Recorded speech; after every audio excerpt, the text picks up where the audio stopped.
ఇక పవన్ కళ్యాణ్ విషయానికి వద్దాం. పవన్ కళ్యాణ్ ఏం చేశాడంటే క్రియాశీలక సభ్యత్వాలను ఒకటి తీసుకొచ్చినాడు. ఇది ఎట్లా స్టార్ట్ అయిందంటే కడపలో 2019 ఎన్నికల్లో జగన్మోహన్ రెడ్డి గారి కడప గడ్డ మీద నిలబడి ఈ రోజు నుంచి మా కార్యకర్తలకి 10 లక్షల బీమా సదుపాయం అందజేస్తున్నా అని చెప్పినాడు. 10 లక్షల బీమా సదుపాయం చేస్తున్నా అంటే డబ్బు ప్రీమియం ఎవరు కట్టుకోవాలి? పవన్ కళ్యాణ్ కట్టుకోవాలి. కానీ ఏమీ అటువంటిది ఏం ప్రయత్నం చేయలేదు. అది అయిపోయిన తర్వాత సంవత్సరంన్నర తర్వాత పవన్ కళ్యాణ్ బర్త్డేకి కుప్పంలో ఫ్లెక్సీలు కడుతున్నారు కార్యకర్తలు, అభిమానులు. ఆ ఫ్లెక్సీకి ఐరన్ ఫ్రేమ్ ఉంటుంది కదా, ఐరన్ ఫ్రేమ్ పోయి పైన ఉన్న కరెంటు వైర్లకు తగిలితే ముగ్గురు చచ్చిపోయినారు. ముగ్గురు చచ్చిపోతే ఆయా కుటుంబాలకి పవన్ కళ్యాణ్ 2 లక్షల రూపాయలు ఎక్స్గ్రేషియా ప్రకటించినాడు. 2 లక్షల రూపాయలు ఎక్స్గ్రేషియా ప్రకటిస్తే అప్పుడు నేను అడిగిన, నోట్ల కడపలో నిలబడి 10 లక్షల ప్రమాద బీమా ఇస్తున్నావు కదా, మరి ఆ 10 లక్షలు ఏమైనాయి, 2 లక్షలే ఎందుకు ఇస్తున్నావు, ఆ 10 లక్షలు మళ్ళీ వస్తాయా లేదా అంటే అప్పుడు 4-5 ప్రొడక్షన్ కంపెనీల చేత చెరో 2-2.5 లక్షలు అట్లా రిలీజ్ చేసిన. అప్పుడు వాళ్ళకి ఎవరైనా సరే యాక్సిడెంట్లో చనిపోతే ఇట్లా అడుగుతారు అని క్రియాశీలక సభ్యత్వం అని కూడా తీసుకొచ్చినాడు. కడపలో ఏం చెప్పినాడు, మీకు నేను ఇన్సూరెన్స్ చేపిస్తా అంటే ఆయన డబ్బులు కట్టుకోవాలి లెక్క ప్రకారం. ఆయన ఏమనంటే క్రియాశీలక సభ్యత్వంలో మీరు ఒక 500 కడితే నేను ఒక 1500 యాడ్ చేసి మీకు ఇన్సూరెన్స్ చేపిస్తా అన్నాడు. అంటే అందరు ఏమనుకున్నారు, 2000 రూపాయల విలువైనది 500కే వస్తుంది అని నమ్మి అందరూ 500 కట్టినారు. ఆయన ఈ 500కి ఆయన 1,000 కలిపి 2000 ఇన్సూరెన్స్ కంపెనీకి కట్టిండా లేదా అనేది క్వశ్చన్ మార్క్. మరి ఇదే 5 లక్షల ప్రమాద బీమా వేరే ఇన్సూరెన్స్ కంపెనీలు ఎంత ఛార్జ్ చేస్తున్నాయి అంటే, మన మొబైల్ ఫోన్లో ఫోన్పే అందరికి ఉన్నది. ఫోన్పే ఓపెన్ చేసి అందులో ఇన్సూరెన్స్ అని ఉంటుంది. ఆ ఇన్సూరెన్స్లో పర్సనల్ యాక్సిడెంట్ అని ఓపెన్ చేస్తే 249 రూపాయలకే 5 లక్షల ప్రమాద బీమా ఉంది. అది ఈ సంవత్సరం 249 అయింది. లాస్ట్ ఇయర్ 189 రూపాయలే ఉండే. పవన్ కళ్యాణ్ ఎప్పుడైతే 500 తీసుకుంటున్నాడో అప్పుడు 189 రూపాయలే ఉండే. ఇప్పుడు పోస్ట్ ఆఫీస్కి వెళ్తే మనము 299 రూపాయలు అంటే పవన్ కళ్యాణ్ తీసుకునే 500 కంటే 200 రూపాయలు తక్కువకే 10 లక్షల ప్రమాద బీమా ఉంది, డబల్. సరే, మరి ఇంత తక్కువకే 5 లక్షలు 10 లక్షల ప్రమాద బీమా ఉంటే పవన్ కళ్యాణ్ ఏ ఇన్సూరెన్స్ కంపెనీకి 2000 కట్టి 5 లక్షల ప్రమాద బీమా తీసుకుంటున్నాడని వైసీపీ అడగాల్సిన క్వశ్చన్. కానీ వైసీపీ అది అడగలే. 3 సంవత్సరాలలో దాదాపు 12 లక్షల మంది ఈ సభ్యత్వం తీసుకున్నారు. ఇన్సూరెన్స్ కంపెనీకి 100 రూపాయలు 110 రూపాయలు 112 రూపాయలు కట్టిన సమాచారం వస్తుంది మనకి. ఈ 12 లక్షల మీద మిగిలిన డబ్బు 45 కోట్ల రూపాయలు. ఈ స్కామ్ వైసీపీ చెప్పలేదు. చంద్రబాబు నాయుడు చేసిన 5,000 కోట్ల రూపాయల స్కామ్ చెప్పలేదు.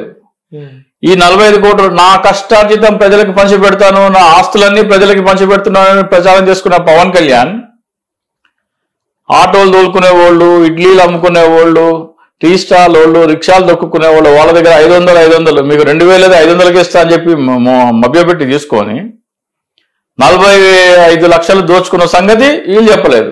వాళ్ళేం చేశారు, జగన్మోహన్ రెడ్డి చెయ్యనిది మీ భూములు లాగేసుకుంటున్నాడు, ల్యాండ్ టైటిలింగ్ యాక్ట్ అని, లేదా మీకు ఇంటి రిజిస్ట్రేషన్ చేస్తే జిరాక్స్ కాపీలు ఇస్తున్నారు, ఒరిజినల్ ఇవ్వట్లేదని, ఇవన్నీ లేనిది ప్రచారం చేస్తే వీళ్ళు ఉన్నది ప్రచారం చేసుకోనికి వీళ్ళకి చతకాలి. అంటే ఎందుకోసం అనుకోవచ్చు, ఎందుకంటే వీళ్ళ దగ్గర ఎన్ని ఆప్షన్స్ ఉన్నాక కూడా ఎందుకలా విఫలమైనది అనుకోవచ్చు మరి వైసీపీ.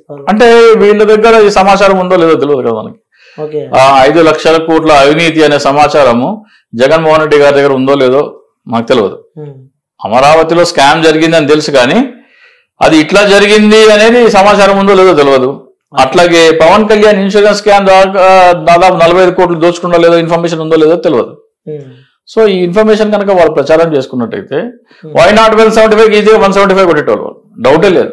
175కి 175 కొట్టేవాళ్ళు ఇది ప్రచారం చేసుకున్నట్టయితే. సో ఇక్కడ ఏంటంటే జగన్మోహన్ రెడ్డి గారు ఆయన దగ్గర ఉన్న ఆప్షన్స్ అన్ని వాడుకోలేదు. అక్కడ జగన్మోహన్ రెడ్డి గారి మీద షర్మిలతోని, సునీతమ్మతోని, మళ్ళీ ఈ లేనిపోని ఆరోపణ ఇవన్నీ చేయంగా కూడా 110 నుంచి 130 సీట్ల మధ్యలో వైసీపీ గెలవబోతుంది. అంటే అంత పర్టికులర్ గా అంటే ఒక కాన్ఫిడెంట్ అంటే మీరు చెప్తుంటే మాకు అర్థమవుతుంది ఫుల్ కాన్ఫిడెంట్ గా ఉన్నారు సార్ మీరు. ఎందుకంటే అక్కడ ఆల్రెడీ కొన్ని సర్వేస్ చూస్తే మాత్రం ఆల్రెడీ కూటమి గెలిచేసినట్టు కూడా వస్తున్నాయి మనకి. వైసీపీ 60 సీట్లకే పరిమితం అన్నట్టు కూడా మాక్సిమం సర్వేస్ కూడా కూటమి గెలుస్తుందని చెప్పి చెప్తున్నారు. అంటే మీరు ఏ విధంగా అంటే ఏ అనాలిసిస్ ఆలోచించి మీరు చెప్తున్నారు 130 వస్తాయని చెప్పి? ఏ కూటమి ఏ సర్వే కూడా కూటమి వస్తుందని చెప్పట్లేదు. వాళ్ళ అనుకూల ఛానల్స్ లో కొంతమంది ఎన్నికల కంటే ముందర 2-3 ఎవరైతే వాళ్ళకి అనుకూలంగా వస్తాయని సర్వేలు చేస్తున్నారో వాళ్ళే చెప్తున్నారు. జన్మత్ పోల్స్ ఉంది, వాళ్ళు కూడా 93 to 97 అంటున్నారు. తక్కువ ఇస్తుంది జన్మత్ పోల్స్. ఇక ఎగ్జిట్ పోల్స్ ఇవన్నీ ఇచ్చేసాయని ఎగ్జిట్ పోల్స్ ఫస్ట్ ఈవినింగ్ వరకు రావు. ఏది నోటెడ్ నేషనల్ మీడియా ఉంది కదా, వాళ్ళు ఎవరిది ఫస్ట్ ఈవినింగ్ వరకు రావు. సో ఫస్ట్ ఈవినింగ్ వరకు మనం వేసి చూడాలి. ఇక 4th ఈవినింగ్కి మనకి 4th 11 o'clock 12 o'clock మనకు పిక్చర్ క్లియర్ అయిపోతుంది. సో దాంట్లో మనం చేయాల్సిన అవసరం లేదు. ఇక్కడ సింపుల్ లెక్క, రాయలసీమలో 52 స్థానాలు ఉన్నాయి. దాంట్లో 10 స్థానాలు పోనీ 14 స్థానాలు కూటమి గెలుచుకున్నా కానీ అక్కడ గణనీయమైన లీడ్ ఉంది. మళ్ళీ నెల్లూరు ప్రకాశం డిస్ట్రిక్ట్లో కూడా వైసీపీదే పై చేయి ఉంటుంది. గుంటూరులో ఒక 5 సీట్లు టీడీపీ పై చేయి ఉండొచ్చు. కృష్ణాలో నెక్ టు నెక్ ఉంటుంది. ఉభయ గోదావరి జిల్లాలో ఒక 15 సీట్లు కూటమి కూటమికి 15 సీట్లు మెజారిటీ ఉండొచ్చు వైసీపీ కంటే. గుంటూరులో 5, ఉభయ గోదావరి జిల్లాలో 15, 20. ఉత్తరాంధ్రలో మళ్ళీ వైసీపీదే హవా. సో ఇవన్నీ లెక్కేసుకుంటే 110 నుంచి 130 సీట్ల వరకు ఎక్కడ పోవు. అంటే కూటమికి ఎన్ని వస్తాయని ఎక్స్పెక్ట్ చేస్తున్నారు? 110 వస్తే 55 వస్తాయి, 130 వస్తే 45 వస్తాయి, 110 వస్తే 65 వస్తాయి, 130 వస్తే 65 వస్తాయి. సో ఇవన్నీ బేస్ చేసుకునే నేను ఛాలెంజ్ చేయడం జరిగింది. సో నిన్న ఒక ఆయన ఫోన్ చేసినాడు ఫస్ట్ టైం. అంటే 8 నెలల క్రితం కూడా నేను ఇదే ఛాలెంజ్ చేసినాను. నాకు అప్పటి నుంచి ధీమా ఉండింది వైసీపీ గెలుస్తుంది. ఇంకొక ఫ్యాక్టర్ కూడా చెప్తా. మొత్తం ఆంధ్రప్రదేశ్లో 110 నియోజకవర్గాలు గ్రామీణ ప్రాంతంలో ఉన్నాయి, 65 నియోజకవర్గాలు పట్టణ ప్రాంతంలో ఉన్నాయి. ఈ గ్రామీణ ప్రాంతంలో వైసీపీ చాలా స్ట్రాంగ్గా ఉంది. ఈ గ్రామీణ ప్రాంతంలో ఓట్లు 85% పడినాయి.